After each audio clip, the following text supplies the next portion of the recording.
Questioning the Indivisibility of the Nigerian Nation, a Constitutional Inquiry by Johnmary Jideobi. We find it a good starting point to point out that this constitutional reflection owes its provenance to the resurgent agitations and issuance of quite notice by some ethnic jingoists from different parts of the country to their perceived unworthy compatriots. Of a truth, more than any other time in our recent history as a nation, the call for the balkanization of the Nigerian state, championed by different secessionist groups, notably the Indigenous People of Biafra, henceforth referred to as IPOB in this article, has become deafening. While this article is not concerned with the question whether or not the cries of the agitators are meritorious, it seeks on the contrary, to determine whether such secessionist agitations have a place or could possibly find expressions within the orbit of Nigerian extant laws, especially in view of the constitutional provision that affirms the indissolubility of the Nigerian Federation. Put more correctly, the principal focus of this piece is to determine whether, under existing Nigerian laws, the entreaties of IPOB secessionists for the dissolution of the Nigerian nation, is ever grantable. Relevant clarification: before moving any further, I hasten to note that I do not sincerely believe that I need to break away from the Nigerian nation for my fortunes to look brighter. In other words, I hold the considered view that dividing Nigeria into different countries is not any guarantee that our problems facing us individually and collectively as a people will vanish.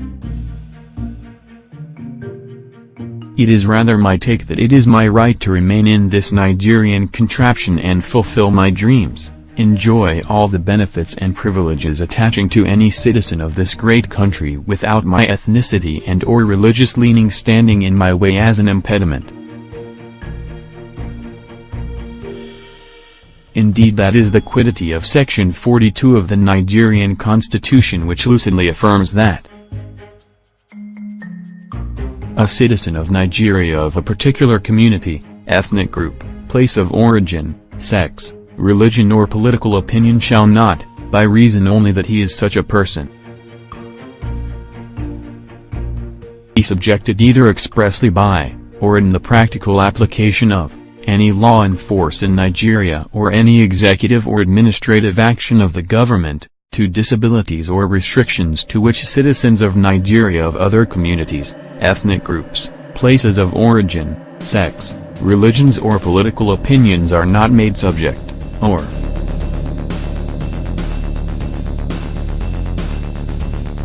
be accorded either expressly by, or in the practical application of, any law in force in Nigeria or any such executive or administrative action, any privilege or advantage that is not accorded to citizens of Nigeria of other communities, ethnic groups, places of origin, sex, religions or political opinions. No citizen of Nigeria shall be subjected to any disability or deprivation merely by reason of the circumstances of his birth. The indissolubility of the Nigerian state, the preamble to the amended 1999 Constitution of the Federal Republic of Nigeria, referred to as the Constitution henceforth in this piece, magisterially proclaims as follows: We the people of the Federal Republic of Nigeria, having firmly and solemnly resolved, to live in unity and harmony as one indivisible and indissoluble sovereign nation under God, and the above provision reminds this writer of one short episode that took place in one of his criminal law classes as a third-year law student at the Faculty of Law, University of Nigeria, Enugu campus. In his usual interactive manner of lecturing, the late Professor Jideobi, may his soul rest in peace, asked his students this question: who can tell me the first line in the Nigerian Constitution? This writer quickly volunteered an answer which was approved as very correct by the late professor. My answer was, we the people. No doubt, by this provision, there is a consensus among numerous stakeholders in the Nigerian project that the amended 1999 constitution most shamefully lied about itself. No doubt, that much criticized phrase aims at underscoring the sovereignty of the Nigerian nation. Conceitedly, there is no argument that sovereignty is a foundational topic in the field of international law. However, as rigid and important as this concept is, it still admits of some recognized exceptions. It is therefore not immutable and cannot, as a result, be construed in absolute terms. In other words, the sovereignty of states under international law is not cast in iron.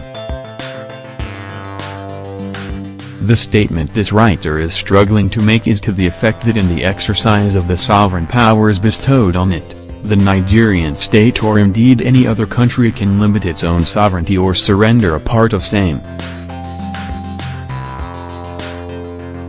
The truth as it stands today is that the Nigerian nation has, out of her own volition, whittled down and surrendered part of her sovereignty which enables any part or section thereof to secede when they so decide. I choose to start with the position in England as recorded in their legal history. In the case of Blackburn vs. Attorney General, Court of Appeal, Civil Division, 1971, case of J05102, 1971, 1 WLR 1037 where Mr. Blackburn was concerned about the application of Her Majesty's government to join the common market and to sign the Treaty of Rome. He brought two actions against the Attorney General, in which he sought declarations to the effect that, by signing the Treaty of Rome, Her Majesty's government will surrender in part the sovereignty of the Crown in Parliament and will surrender it forever. He stridently canvassed the view that in so doing the government will be acting in breach of the law. Mr. Blackburn pointed out that many regulations made by the European Economic Community will become automatically binding on the people of Great Britain, and that all the courts of Great Britain, including the House of Lords, will have to follow the decisions of the European Court in certain defined respects, such as the construction of the treaty. Mr. Blackburn referred the English Court of Appeal to a decision by the Court of Common Market Costa v. 1964 Common Market Law Reports, 425, in February 1964, in which the European Court in its judgment said that the member states, albeit within limited spheres, have restricted their sovereign rights and created a body of law applicable both to their nationals and to themselves. In coming to their decision, the majority of the Court of Appeal, England, Lord Denning dissenting, reasoned and held that the power to enter into treaties was itself a power of the Crown acting on advice from ministers. It was not open to challenge that power in the courts. The position with the Nigerian state. We now turn to the Nigerian judicial authorities. There is no doubt that the Nigerian head of state, president, has the powers to enter into treaties with foreign nations, both bilateral and multilateral, which bind the whole Nigerian nation.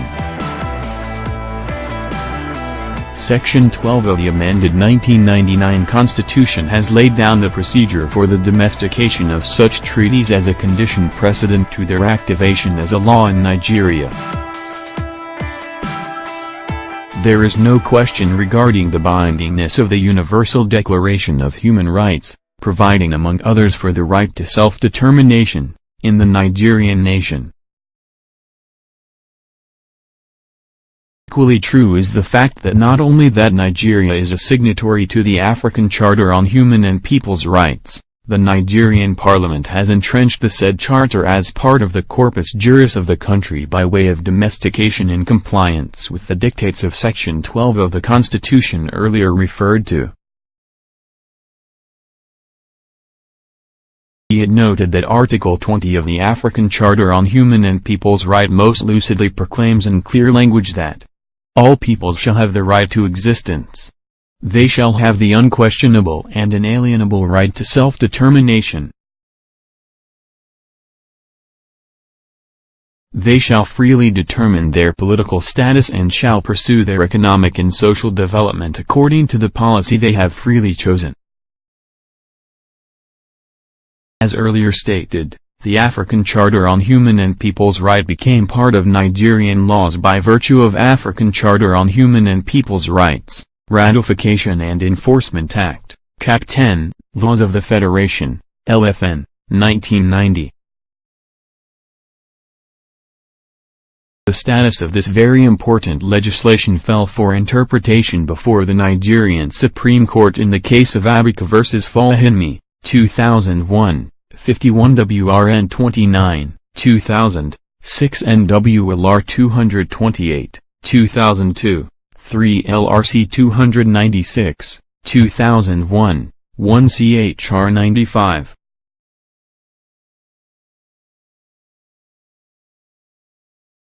Answering that crucial question, Ogonder, JSC of blessed memory, delivering the lead judgment of the full panel of the Nigerian Supreme Court had this to say. Where, however, the treaty is enacted into law by the National Assembly, as was the case with the African Charter which is incorporated into our municipal, that is, domestic, law by the African Charter on Human and People's Rights, Ratification and Enforcement, Act Cap. 10 Laws of the Federation of Nigeria 1990, hereinafter is referred to simply as Cap. 10. It becomes binding and our courts must give effect to it like all other laws falling within the judicial power of the courts. 10. The African Charter is now part of the laws of Nigeria and like all other laws, the courts must uphold it. The Charter gives to citizens of member states of the Organization of African Unity rights and obligations, which rights and obligations are to be enforced by our courts if they must have any meaning and no doubt Cap. Is a statute with the international flavor. Being so, therefore, I would think that if there is a conflict between it and another statute, its provisions will prevail over those of that other statute for the reason that it is presumed that the legislature does not intend to breach an international obligation. To this extent, I agree with their lordships of the court below that the Charter possesses a greater vigor and strength than any other domestic statute. It is important to point out that the provision of Section 12 of the Nigerian Constitution declaring null and void any treaty entered into between Nigeria and any other country, countries will acquire the force of law in Nigeria until domesticated holds no water in international law, nay before international courts, tribunals. What this simply means is that the Nigerian nation cannot, under any conceivable circumstance, resile from its obligation under any international treaty by setting up its domestic law as a defense. In other words, Nigeria cannot point at its own domestic laws as constituting a limitation to the fulfillment of its obligation under any international treaty. More correctly, domestic laws cannot be allowed to constitute a drag on the operation of foreign laws under which a state party has undertaken to fulfill international obligations. Indeed, this is the heart and soul of Article 7 of the 1969 Vienna Convention on the Law of Treaties under International Law. The argument put up by the government of Nigeria to the effect that Bakassi Peninsula could not be yielded up to Cameroon on the principal ground that Section 12 of the Nigerian Constitution would need to be complied with so as to effectively delete Bakassi as a local government by way of constitutional amendment was roundly rejected by the International Court of Justice. The foregoing propositions of international law are founded on the jurisprudential beacon yielded by the decision of the International Court of Justice in the decided case of Cameroon v. Nigeria, ICJ Reports, 2002, pp. 303, 346. Today, Bakassi Peninsula, formerly of Cross River State of Nigeria, is no more a Nigerian territory even without any constitutional amendment prescribed by Section 12 of the 1999 amended Nigerian Constitution. Nigerian Supreme Court, somewhat, unfortunately, had now accepted this position as a correct representation of the law binding on the Nigerian nation. A practical demonstration of this acceptance is made manifest in the case of Attorney General of Cross River State vs. Attorney General of the Federation and Anwar, 2005, 15 NWLR, pt.947, pg 71, where the effect of the ICJ judgment on the erstwhile literal state of Cross River State was captured thus.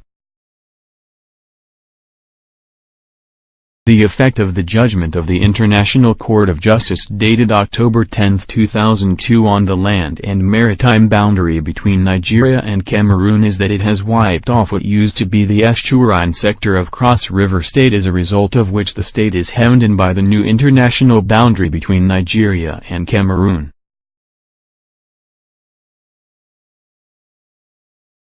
That being the case, there seems to be any estuarine boundary between Akwa Ibom State and Cross River State, with the result that Cross River no longer has a seaward boundary. Fact, in a later 2012 case of Attorney General of Cross River State vs. Attorney General of the Federation and Anwar, the Supreme Court, SC.250/2009, speaking through Rhodes Viver, JSE, was more punchy when it eloquently declared with a tone of finality that this court has no jurisdiction to decide ownership of oil wells located on oil-rich Bakassi Peninsula for the simple reason that Bakassi Peninsula is foreign territory. It is Cameroon land. Supreme Court jurisdiction is restricted to Nigerian land. Summation: the jurisprudential floodlight proffered by the litany of authorities so far surveyed leaves us with the ineluctable view that even though the Nigerian state is sovereign over all its affairs, its Nigerian accession to the African Charter on Human and People's Rights by its Nigerian domestication of the said charter has effectively watered down the indivisible and indissoluble portion of our Constitution.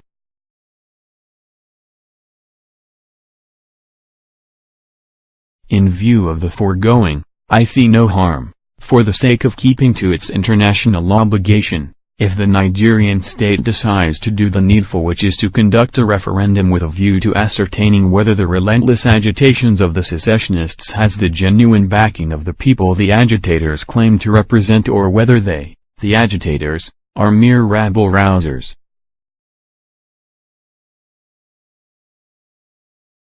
If the referendum is conducted and the majority votes clearly swing in favor of the dissolution of the Nigerian Union, then let it be so, for our laws provide for it.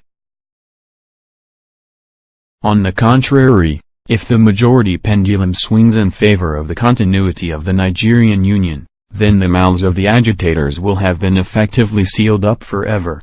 This is the way to go. That is pure democracy, which has as one of its core ingredients the accommodation of dissenting voices and a plurality of reasoning.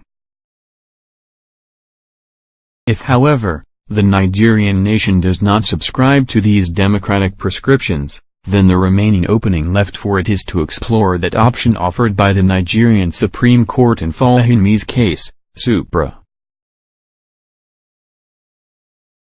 That option is for the National Assembly to repeal the African Charter on Human and People's Rights, thereby ending the obligation owed the international community regarding the enforcement of the rights enshrined therein. This too is not without its own precarious consequences for the Nigerian nation both within and outside of its borders. If I were in a position to elect for her, I would choose the first, which is to conduct the referendum when and if the agitators properly call for it as laid down by the laws and not in the manner they are going about it presently, that constantly sets them on a collision course with the security agents of the Nigerian state, resulting in many avoidable deaths most times. It would surprise the proponents of One Nigeria to discover that most citizens from the Biafran region would lend their unflinching support for One Nigeria, contrary to the media hype of disintegration as propelled by the agitators. Most elites, wealthy businessmen, intellectuals and opinion molders from that region would definitely not toe the path of secession. The reasons are too plain to be seen. Their stakes, business, political and otherwise, mean more to them than having an independent state. They are not, and will never be, willing to sacrifice the former on the altar of the latter. What they, the leading lights from the region, want is a proper restructuring of the Nigerian nation in a way that will make the non-discrimination provisions of Section 42 of our Constitution a reality for the people of the region. This will reflect in the quality of infrastructure, equal opportunity for federal jobs, political appointments and equal representation at the National Assembly by bringing all the geopolitical zones to equal states. This is not too much for the Nigerian leadership to consider and grant. After all, our founding fathers and the framers of our Constitution desired that all Nigerians be treated equally. Is the only justification for the federal character principle sanctioned by the Constitution. That too is the only justification for the continued existence of the Federal Character Commission. This way, the frequent agitations across the land would be laid to rest. Peace and tranquility, not of the graveyard, would return, without which our growth would continue to be inhibited. I find here a convenient place to stop.